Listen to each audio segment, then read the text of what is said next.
In the previous class, we had been discussing of fundamental rights. Part 3 of Indian Constitution contained fundamental rights. Articles 12 to 35 deal with the fundamental rights. There are 6 fundamental rights. Yes, Articles 12 to 35 deal with the fundamental rights. Then today, we discuss about directive principles of state policy. DPSP. Part 4 of Indian Constitution contains directive principles of state policy. Articles 35 to 51 deal with the directive principles of state policy.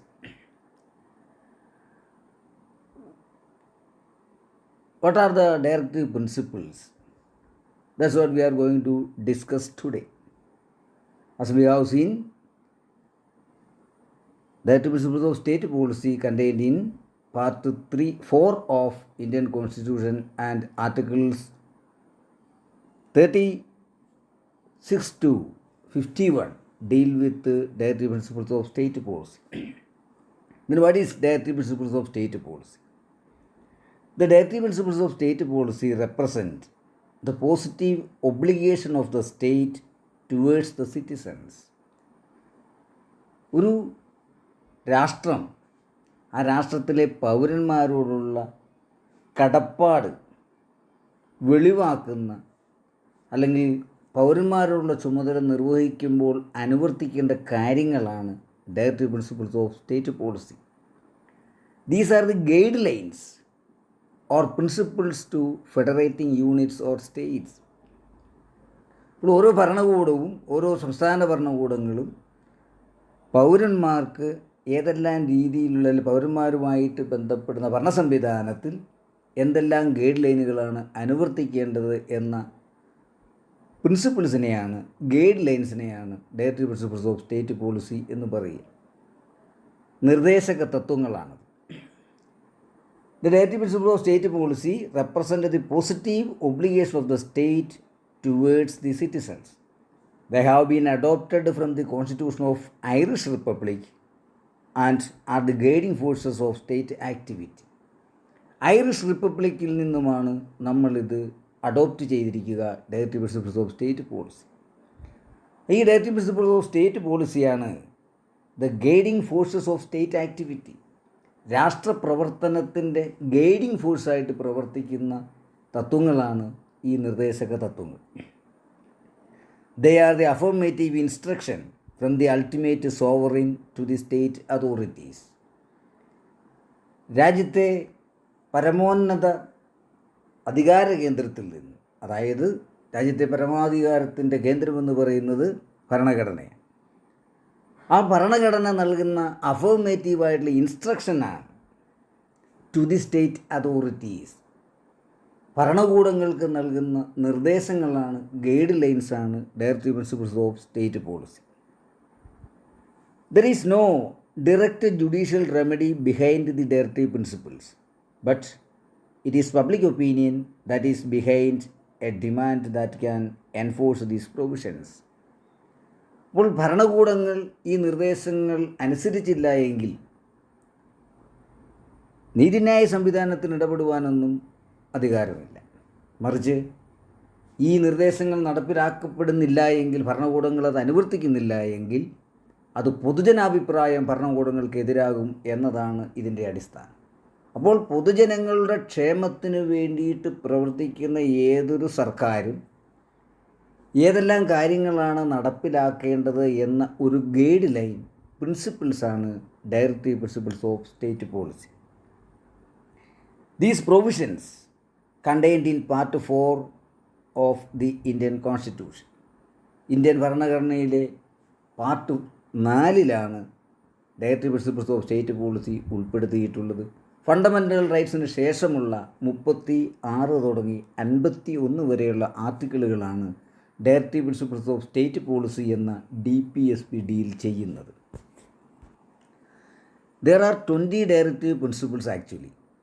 But these 20 directive principles are grouped into 3 broad categories.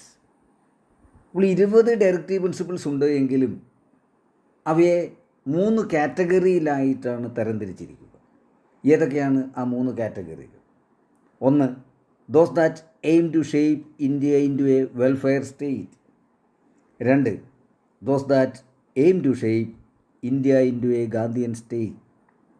3, those that aim to promote international peace. അപ്പോൾ ഈ 3 ലക്ഷ്യങ്ങൾ കൈവരിക്കുന്നതിനായിട്ടുള്ള guide lines, ഈ 3 ലക്ഷ്യങ്ങൾ നേടുന്നതിനായിട്ടുള്ള പ്രിൻസിപ്പിൾസാണ് directive principles of state policy.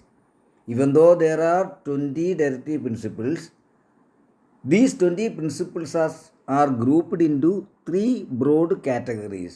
First one, those that aim to shape India into a welfare state. India ഒരു ക്ഷേമരാഷ്ട്രമാക്കി മാറ്റുവാൻ ലക്ഷ്യമിട്ടുകൊണ്ടുള്ള ഗൈഡ് ലൈൻസിനെയാണ് ഒന്നാമത്തത്. Those that aim to shape India in to a Gandhian state. Gandhiji വിഭാവനം ചെയ്ത രീതിയിലുള്ള ഒരു രാഷ്ട്രമാക്കി മാറ്റുവാൻ എന്തൊക്കെ കാര്യങ്ങളാണ് നടപ്പിൽ വരുത്തേണ്ടത് എന്ന ഗൈഡ് ലൈനാണ് രണ്ടാമത്തെ category. Those that aim to promote international peace. അന്താരാഷ്ട്ര സമാധാനത്തിന് ഇന്ത്യയുടെ ഭാഗത്തു നിന്ന് ഏത് രീതിയിലുള്ള നടപടികളാണ് ഉണ്ടാവേണ്ടത് എന്ന് നിർദ്ദേശിക്കുന്ന ഗൈഡ് ലൈൻസാണ് മൂന്നാമത്തേത്. ഇങ്ങനെ ഈ 3 ലക്ഷ്യങ്ങൾക്ക് വേണ്ടിയിട്ട്, ഈ 3 ലക്ഷ്യപ്രാപ്തികൾക്ക് വേണ്ടിയിട്ട് what are the steps to be taken by each government to achieve these 3 goals? 3 ഗോളുകൾ. 1, വെൽഫെയർ സ്റ്റേറ്റാക്കി മാറ്റുവാൻ. 2, ഗാന്ധിജി വിഭാവനം ചെയ്യുന്ന ഗാന്ധിയൻ സ്റ്റേറ്റാക്കി മാറ്റുവാൻ. 3, അന്താരാഷ്ട്ര സമാധാനത്തിന് വേണ്ടി പ്രവർത്തിക്കുവാൻ. ഈ 3 ലക്ഷ്യപ്രാപ്തിക്ക് വേണ്ടിയിട്ട് ഗവൺമെൻറ്റുകൾ, ഭരണകൂടങ്ങൾ അനുവർത്തിക്കേണ്ട നയങ്ങൾ എന്തൊക്കെയായിരിക്കണം, ഏതൊക്കെ സ്റ്റെപ്പുകളാണ് എടുത്തിരിക്കേണ്ടത് എന്ന് കൊടുക്കുന്ന ഗൈഡ് ലൈനാണ്, ഇൻസ്ട്രക്ഷനാണ് ഈ directive principles of state policy. പക്ഷെ അവിടെ ഒരു കാര്യം നമ്മൾ ചിന്തിക്കുക, fundamental rights, violation of fundamental rights വേണമെങ്കിൽ നമ്മൾക്ക് കോടതിയിൽ ചോദ്യം ചെയ്യാം. പക്ഷേ directive principles of state policy, അതിൽ ഒരു ജുഡീഷ്യൽ റെമഡി ഇല്ല. These are only the instructions and guidelines to the state authority. State അതോറിറ്റികൾക്കുള്ള ഗൈഡ് ലൈൻ മാത്രമാണ്. അവർക്കത് കൊള്ളണമെങ്കിൽ കൊള്ളാം, തള്ളണമെങ്കിൽ തള്ളാം. പക്ഷേ ഈ പോസിറ്റീവായിട്ടുള്ള ഈ ഇൻസ്ട്രക്ഷൻസ് അത് പൊതുജന അഭിപ്രായത്തിൽ ഊന്നിയിട്ടുള്ളതായതിനാൽ ഒരു ലക്ഷ്യപ്രാപ്തിക്കായി ഈ 3 ലക്ഷ്യങ്ങൾ കൈവരിക്കുവാൻ എല്ലാ ഭരണകൂടങ്ങളും ഇതിൽ പറയുന്ന ഗൈഡ് ലൈൻസ് ഫോളോ ചെയ്യണമെന്നാണ് directive principles of state policy പറയുക. ഐറിഷ് റിപ്പബ്ലിക്കിൽ നിന്നുമാണ് directive principles of state policy നമ്മൾ അഡോപ്റ്റ് ചെയ്തിരിക്കുന്നത്. അപ്പോൾ നമ്മൾ കണ്ടു 3 ലക്ഷ്യങ്ങളാണ് ഡയറക്റ്റീവ് പ്രിൻസിപ്പിൾസ് ഓഫ് സ്റ്റേറ്റ് പോളിസിയിലുള്ളത്. ഒന്നാമത്തേത്, those that aim to shape India in to a welfare state. ഒരു ക്ഷേമരാഷ്ട്രമാക്കി മാറ്റുവാൻ, ഇന്ത്യ ഒരു ക്ഷേമരാഷ്ട്രമാക്കി മാറ്റുവാൻ ഭരണകൂടങ്ങൾ ഏതൊക്കെ നടപടികൾ സ്വീകരിക്കണം? What are the steps to be taken by the government to make India in to a welfare state, to achieve that goal. ആ ഒരു ലക്ഷ്യപ്രാപ്തിക്കായി, ആ ഒരു ക്ഷേമരാഷ്ട്രമെന്ന സങ്കല്പം നേടിയെടുക്കുന്നതിനായി ഭരണകൂടം അനുവർത്തിക്കേണ്ട കാര്യങ്ങൾ എന്തൊക്കെയാണെന്നുള്ള ഗൈഡ് ലൈനാണ് ഒന്നാമത്തേത്. നമുക്ക് നോക്കാം. അതിൽ പറയുന്നു, the right to adequate means of livelihood is to be secured. ഒരു മനുഷ്യന് ഉപജീവനത്തിനുള്ള സംവിധാനങ്ങൾ രാഷ്ട്രം ഒരുക്കിയിരിക്കണം. ക്ഷേമരാഷ്ട്ര സങ്കല്പം അതുതന്നെയാണ്. മറ്റൊന്ന് പറയുന്നു, the ownership and control of the material resources of the community are to be distributed as best to subserve the common goods. രാഷ്ട്രത്തിൻ്റെ വിഭവങ്ങൾ അത് സമൂഹത്തിൻ്റെ മൊത്തമായിട്ടുള്ള നന്മയ്ക്ക് വേണ്ടിയിട്ടായിരിക്കണം ഉപയോഗിക്കപ്പെടേണ്ടത്. അപ്പോൾ രാഷ്ട്രത്തിൻ്റെ മെറ്റീരിയൽ റിസോഴ്സസിൻ്റെ ഓണർഷിപ്പ് അത് ഭരണകൂടങ്ങൾക്കായിരിക്കണം, അത് പൊതുമേഖലയിലായിരിക്കണം. അങ്ങനെ അത് ലാഭേച്ഛയില്ലാതെ എല്ലാവരുടെയും ക്ഷേമത്തിനായിട്ട് ഉപയോഗിക്കാനുള്ള നടപടികൾ ഭരണകൂടങ്ങൾ എടുക്കണമെന്നാണ് ഇതിൽ പറയുക. മറ്റൊന്ന്, the operation of the economic system should not result in the concentration of wealth and means of production to the common damage or hurt. ശരിക്കും രാജ്യത്തിൻ്റെ സമ്പത്ത് അല്ലെങ്കിൽ ഉൽപ്പാദന മേഖല അത് കോൺസെൻട്രേറ്റ് ചെയ്യപ്പെടുവാൻ പാടില്ല. അതെവിടെയെങ്കിലും കേന്ദ്രീകരിക്കപ്പെടുവാൻ, വ്യക്തികളിലോ മറ്റോ കേന്ദ്രീകരിക്കപ്പെടുവാൻ പാടില്ല. അങ്ങനെ കേന്ദ്രീകരിക്കപ്പെട്ടുകൊണ്ട് അത് കോമൺ ഡാമേജിന് ഇടയാക്കുവാൻ പാടില്ല. സാധാരണക്കാരൻ്റെ ബുദ്ധിമുട്ടിലേക്ക് ഇത് നയിക്കാൻ പാടില്ല. അതിനർത്ഥം all the means of production should be controlled by the government and that should be distributed for the common goods. അപ്പോൾ പൊതു നന്മയ്ക്കായിരിക്കണം രാഷ്ട്രത്തിലെ വിഭവങ്ങൾ വിനിയോഗിക്കപ്പെടുക. മറ്റൊന്ന്, equal pay for equal work for both men and women. പുരുഷനും സ്ത്രീക്കും തുല്യ ജോലിക്ക് തുല്യവേതനം ഉറപ്പുവരുത്തുക ഒരു ഭരണകൂടത്തിൻ്റെ കർത്തവ്യമാണ്. The health and strength of workers, men and women, and the tender age of children are not to be abused. കുട്ടികളുടെ അല്ലെങ്കിൽ സ്ത്രീയുടെയും പുരുഷൻ്റെയും അവരുടെ ആരോഗ്യവും കരുത്തും ഒരിക്കലും അബ്യൂസ് ചെയ്യപ്പെടാൻ പാടില്ല. അത് ചൂഷണത്തിന് വിധേയമാക്കപ്പെടുവാൻ പാടില്ല. And the provision for equal justice and free legal aid. തുല്യനീതി ഉറപ്പുവരുത്തണം. സ്ത്രീക്കും പുരുഷനും തുല്യനീതി ഉറപ്പുവരുത്തണം. കുട്ടികളുടെ കാര്യത്തിൽ പ്രത്യേകമായ പരിരക്ഷ ഉണ്ടായിരിക്കണം. Provision of work and education for all people and relief in case of unemployment, old age, sickness and disablement. എല്ലാവർക്കും വിദ്യാഭ്യാസം ലഭിക്കുവാനുള്ള, തൊഴിൽ ചെയ്യുവാനുള്ള സാഹചര്യങ്ങൾ നടപ്പിലാക്കിയിരിക്കും. അതോടൊപ്പം ശാരീരികപരമായ അവശതകൾ അനുഭവിക്കുന്നവർ, രോഗികൾ, പ്രായമായവർ, അവർക്കെല്ലാം വേണ്ട അവരുടെ എല്ലാം ക്ഷേമം ഉറപ്പുവരുത്തുന്ന, സംരക്ഷണം ഉറപ്പുവരുത്തുന്ന നടപടികൾ രാഷ്ട്രം സ്വീകരിക്കണം. എങ്കിലേ ക്ഷേമരാഷ്ട്രം എന്ന സങ്കല്പത്തിലേക്ക് എത്താൻ സാധിക്കുകയുള്ളൂ. Just and humane conditions of work and maternity relief. തൊഴിൽ സാഹചര്യങ്ങൾ നല്ല രീതിയിലായിരിക്കണം, മെച്ചപ്പെട്ടതാണെന്ന് ഉറപ്പുവരുത്തണം. പ്രസവ സംരക്ഷണം അല്ലെങ്കിൽ അതിനുള്ള അവധികൾ, മെറ്റേണിറ്റി ലീവുകൾ ഗർഭിണികൾക്ക് അനുവദിച്ചു കൊടുക്കുവാൻ സർക്കാരുകൾ ശ്രദ്ധിക്കണം. A living wage and decent conditions of work for all workers. തൊഴിൽ സാഹചര്യം മെച്ചപ്പെട്ടതായിരിക്കണം എല്ലാവർക്കും. അതുപോലെ തന്നെ മാന്യമായ കൂലി, വേതനം ഉറപ്പുവരുത്താനുള്ള നടപടികളും എടുക്കണം.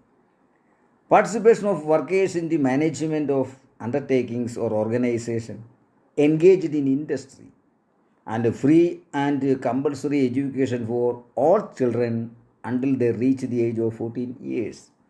മറ്റൊന്ന് പറയുന്നത്, തൊഴിൽ സംരംഭങ്ങളിൽ തൊഴിലാളികളുടെ കൂടി പങ്കാളിത്തം ഉറപ്പുവരുത്തണം. വ്യാവസായിക മേഖലയിലുള്ള തൊഴിൽ സംരംഭങ്ങളിൽ തൊഴിലാളികളുടെ കൂടി പങ്കാളിത്തം ഉറപ്പുവരുത്തിയാൽ അത് ക്ഷേമരാഷ്ട്ര സങ്കല്പത്തിലേക്ക് ഒരു പടി കൂടി മുന്നോട്ട് പോകും. അതോടൊപ്പം 14 വയസ്സുവരെയുള്ള കുട്ടികൾക്ക് വിദ്യാഭ്യാസം ഉറപ്പുവരുത്തുവാനുള്ള നടപടിയും, അത് സൗജന്യ വിദ്യാഭ്യാസം ഉറപ്പുവരുത്താനുള്ള നടപടിയും ഭരണകൂടങ്ങൾ അനുവർത്തിക്കണം. Raising level of nutrition, standard of living and public health, public health. പൊതു ആരോഗ്യം, പൊതുജനാരോഗ്യം മെച്ചപ്പെടുത്തണം. പോഷകാഹാര സംവിധാനങ്ങൾ ലഭ്യമാക്കണം. അങ്ങനെ ജനങ്ങളുടെ ജീവിത നിലവാരം ഉയർത്തുവാനുള്ള നടപടികൾ ഭരണകൂടങ്ങൾ സ്വീകരിക്കണം. അവസാനമായി ക്ഷേമരാഷ്ട്ര സങ്കല്പത്തിലേക്കുള്ള നിർദ്ദേശമെന്ന് പറയുന്നത്, A uniform civil code for all citizens of the state. ഒരു ഏക സിവിൽ കോഡ്, രാജ്യത്തെ എല്ലാവർക്കും ഒരേ നിയമമെന്ന സങ്കല്പം. ഈ അടുത്ത കാലത്ത് അതിലേക്കുള്ള ഒരു പടി കേന്ദ്ര ഗവൺമെൻറ്റിൻ്റെ ഭാഗത്തു നിന്നുണ്ടായതായിട്ട് നിങ്ങൾക്കറിയാം. എ യൂണിഫോം സിവിൽ കോഡ്, എല്ലാവർക്കും തുല്യമായ നിയമം എന്ന ആ ഒരു ആശയം നടപ്പിലാക്കപ്പെടണം. ഇങ്ങനെ ഈ പറഞ്ഞ കാര്യങ്ങൾ നടപ്പിലാക്കുവാൻ സർക്കാരുകൾ മുന്നിട്ടിറങ്ങുമ്പോഴാണ് ക്ഷേമരാഷ്ട്രം എന്ന ഡയറക്റ്റീവ് പ്രിൻസിപ്പിൾസ് ഓഫ് സ്റ്റേറ്റ് പോളിസിയിലെ ഏറ്റവും പ്രധാനപ്പെട്ട ഒരു ലക്ഷ്യം കൈവരിക്കാൻ സാധിക്കുകയുള്ളൂ. രണ്ടാമത്, directive principles of state policy that aim to shape India into a Gandhian state. Gandhiji വിഭാവനം ചെയ്ത, നമ്മുടെ രാഷ്ട്രപിതാവായ ഗാന്ധിജിയുടെ സ്വപ്നത്തിലുണ്ടായിരുന്ന ലക്ഷ്യം, ആ ഇന്ത്യ, ആ മഹാത്മാഗാന്ധി വിഭാവനം ചെയ്ത ഇന്ത്യ, ആ ഒരു ലക്ഷ്യം നേടണമെങ്കിൽ എന്തൊക്കെ സ്റ്റെപ്പുകളാണ് ഭരണകൂടങ്ങൾ എടുക്കേണ്ടത്? ആ ഗൈഡ് ലൈനാണ്, ആ ഇൻസ്ട്രക്ഷനാണ് ഇവിടെ നമ്മൾ പരാമർശിക്കുക. Organise village panchayat to enable them to function as units of self government. ഗ്രാമപഞ്ചായത്തുകളുടെ രൂപീകരണമാണ് ആദ്യമായിട്ട് നടത്തുക. നമുക്കറിയാം അതിലൂടെയാണ് തദ്ദേശ സ്വയംഭരണ സ്ഥാപനങ്ങളിൽ ജനകീയ പങ്കാളിത്തം ഉറപ്പുവരുത്തപ്പെടുക. നമ്മൾ പഴയ ക്ലാസ്സുകളിൽ നമ്മൾ പണ്ട് പഠിച്ചിട്ടുണ്ട്, ജനാധിപത്യത്തിൻ്റെ വിജയമെന്ന് പറഞ്ഞാൽ every one has equal share that can be attained only implementing local self government system. അപ്പോൾ ഗ്രാമപഞ്ചായത്തുകൾ എന്ന രാജ്യത്തിൻ്റെ അടിസ്ഥാന യൂണിറ്റുകൾ പ്രവർത്തനക്ഷമമായിരിക്കണം. മറ്റൊന്ന്, promote cottage industries on an individual or cooperative basis in rural areas.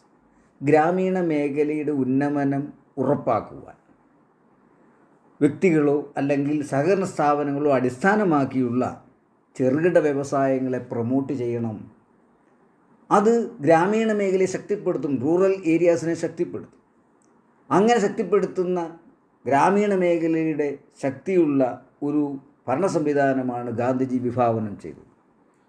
മറ്റൊന്ന്, prohibition of the consumption of intoxicating drinks and drugs.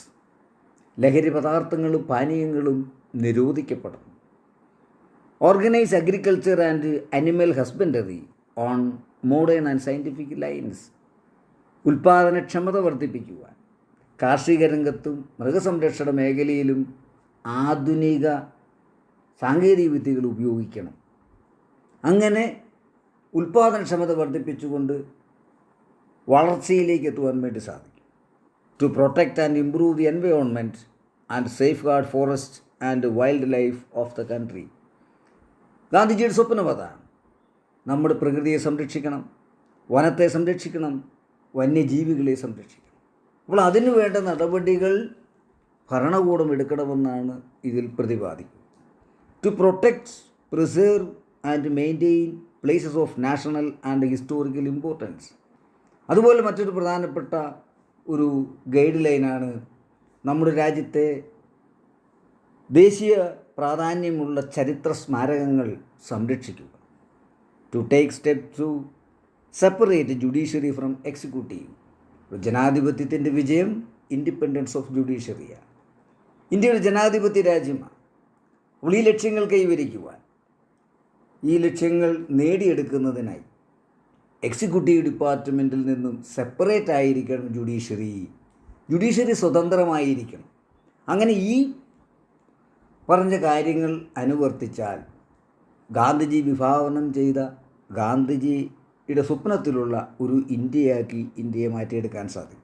അതാണ് directive principles of state പോളിസിയിലെ രണ്ടാമത്തെ കാറ്റഗറി പറയുക. മൂന്നാമത്തത്, directive principles of state policy that aim to promote international peace. അന്താരാഷ്ട്ര തലത്തിലുള്ള സമാധാനത്തിന് ഇന്ത്യയുടെ ഭാഗത്തുനിന്ന് എന്ത് ചെയ്യാൻ സാധിക്കും? What are the steps to be taken by the government to promote international peace? അതാണ് ഈ മൂന്നാമത്തെ കാറ്റഗറിയിൽ പറയുക. Article 51 asks the state to promote international peace and security to maintain just and honorable relations between nations. 51ാമത്തെ വകുപ്പ് article പറയുന്നു, നമ്മൾക്കറിയാം articles 36 to 51 deal with directive principles of state policy. അങ്ങനെ 36 തുടങ്ങി 51 വരെ വകുപ്പുകളിൽ അവസാനത്തെ വകുപ്പായ ആർട്ടിക്കിളായ 51 പറയുന്നു, അന്താരാഷ്ട്ര തലത്തിൽ അല്ലെങ്കിൽ രാഷ്ട്രങ്ങൾ തമ്മിലുള്ള ബന്ധങ്ങൾ മെച്ചപ്പെടുത്തുവാൻ, ഒരു ഓണറബിൾ റിലേഷൻ മെച്ചപ്പെടുത്തുവാൻ അതിനു വേണ്ട സംവിധാനങ്ങൾ ഭരണകൂടങ്ങൾ അനുവർത്തിക്കണം. അപ്പോൾ രാഷ്ട്രങ്ങളുമായി ഊഷ്മളമായ ബന്ധം മെയിൻറ്റെയിൻ ചെയ്യണമെന്നാണ് ഇതിലൂടെ പ്രതിപാദിക്കുക. Foster respect for international law and treaty obligations. അതുപോലെ തന്നെ അന്താരാഷ്ട്ര കരാറുകളെ ബഹുമാനിക്കുക, അനുസരിക്കുക. And encourage settlement of international disputes by arbitration. അതുപോലെ രാഷ്ട്രങ്ങൾ തമ്മിൽ തർക്കങ്ങൾ ഉണ്ടാവുകയാണ്, ചർച്ചകളിലൂടെ പരിഹരിക്കാനുള്ളതിൽ മുൻകൈയെടുക്കുക. അപ്പോൾ മറ്റ് രാജ്യങ്ങളുടെ പ്രശ്നത്തിൽ ചർച്ചകളിലൂടെ ഇടപെട്ടുകൊണ്ട് ഒരു നല്ല രാഷ്ട്രം എന്നൊരു കൺസെപ്റ്റിലേക്ക് ഇന്ത്യക്ക് എത്താൻ സാധിക്കും. അങ്ങനെ ഇന്ത്യ എന്ന് പറഞ്ഞ രാജ്യം ഒരു 3 ലക്ഷ്യങ്ങൾ കൈവരിക്കുവാൻ പ്രധാനമായിട്ടുള്ള and there are actually 20 directive principles. അതിനെ 3 കാറ്റഗറിയിലായിട്ട് തിരിക്കുന്നു. ഇന്ത്യ ഒരു നല്ല രാഷ്ട്രമാക്കി മാറ്റുവാൻ, ക്ഷേമരാഷ്ട്രമാക്കി മാറ്റുവാൻ, ഗാന്ധിയൻ സ്റ്റേറ്റാക്കി മാറ്റുവാൻ, അന്താരാഷ്ട്ര സമൂഹത്തിൽ ഇന്ത്യയുടെ സ്ഥാനം ഉറപ്പിക്കുവാൻ.